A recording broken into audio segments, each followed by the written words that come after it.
Today's sermon is based on our Gospel reading from Matthew chapter 22, verses 1 to 14, but I'll begin with a prayer. Father God, as we consider your words in the Bible and this parable from Jesus, speak afresh into our hearts and our minds, and may we understand more of your word and your love for us. Amen. Well, that Bible reading about a wedding reminds me of a very silly joke. Two women were meeting for the first time since graduating from university, and one of the women asked the other, "You were always so organised at school. Did you manage to live a well-planned life?" "Yes," said her friend. "My first marriage was to a millionaire. My second marriage was to an actor.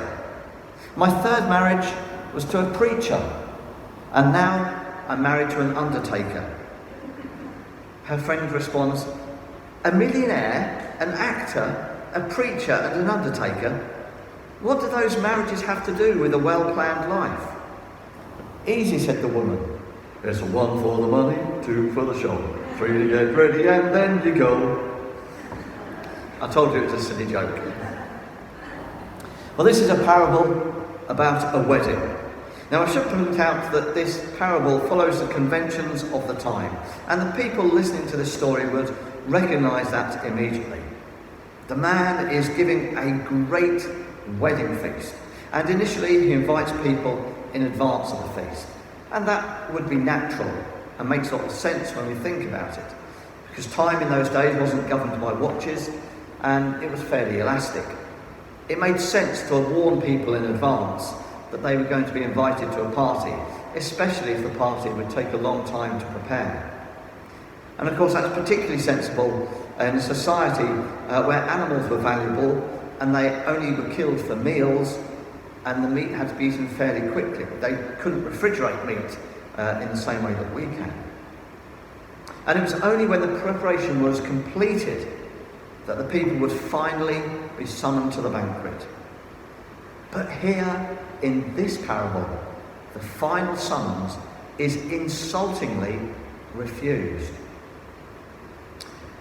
Well, as is often the case with parables, there are layers of meanings in the passage. The surface meaning is an accusation to the people around Jesus when he tells the parable. And this is actually one of a number of parables that are told against the chief priests and the elders, and it's set in the temple courts. This is about how years ago they were invited to become the people of God. But now that God's Son, Jesus, has come to invite them to follow him, they refuse.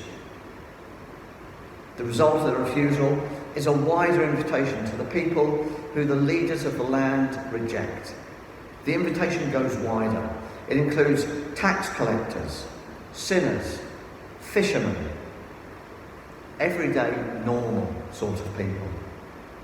And it goes wider still than that, to the Gentiles, people who would never have been expected or expected an invitation to the kingdom. So the first meaning is very much a surface meaning to the people he's addressing there and then. But I also want to mention two other aspects of this parable, and there are more than these, but there are two that I want to mention. Firstly, the invitation of the King, God, is to a celebration that is as joyous as a wedding feast. Weddings are supposed to be happy occasions, joyous occasions. Christianity is all about people who are filled with joy. It's part of the fruit of the Spirit. Notice it's not a gift, it's part of the fruit of the Spirit. That's something all Christians should develop. But of course, one of the great misconceptions people have is that, well, to be a Christian is to live a pretty gloomy life. All that stuff you can't do. But actually that's due to confusion about what joy actually is. Joy is not primarily a mood or an emotion. It's not the same as happiness. Joy is one of those things that is sometimes quite difficult to describe, but you can really see it when you see it in people. Let me tell you about a person I had the pleasure of knowing when I was working in Tamworth. Her name was Pat. And Pat was one of those people that as soon as you started talking to her, you just felt cheered up. She was great. You couldn't put your finger on it. It was just a great, joyful experience meeting her. Well, Pat was actually diagnosed with terminal cancer, and she went into hospital. Now, I visit hospitals quite a lot, and they can be quite depressing places sometimes. But when I visited Pat, it was very different. I did what I always do. I phoned the hospital in advance to warn them that I was coming, and it must have been one of those busy days because the nurse who answered the phone was really grumpy. But then when I said that I wanted to visit Pat, she said, "Oh, Pat!" And her whole manner changed. Pat had made such a dramatic impression on them that her joy had shone through and she had brightened up the entire ward.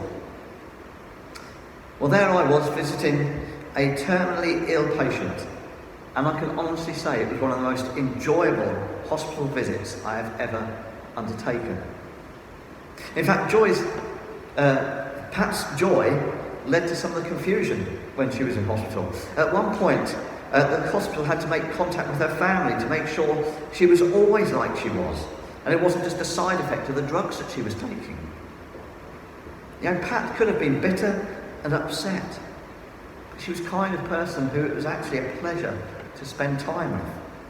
She was full of love and joy and peace and patience and kindness and goodness and faithfulness and self-control, the fruit of the Spirit, even in the most difficult circumstances.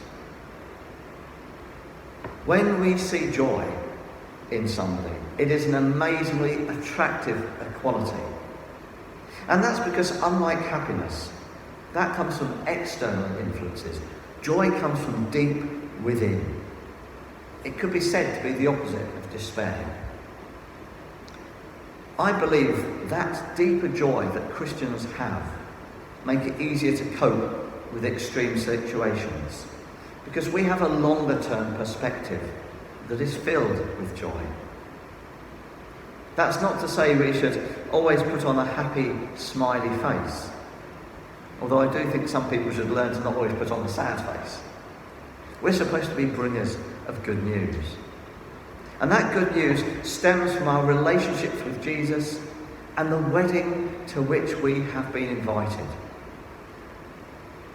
Well, finally, I just want to mention the end of the parable, which some people can find quite upsetting.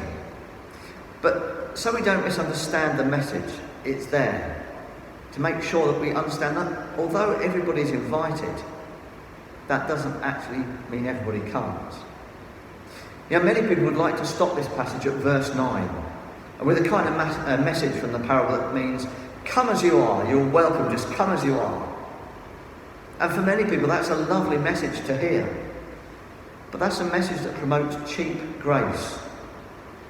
And the one thing the rest of this parable teaches us is that those who are invited are still expected to change and to put on their best clothes. This parable is not about people staying just as they are and not changing. Rather, God's love goes out to everyone and they are all invited and he reaches them where they are. But love, of course, also wants the best for them.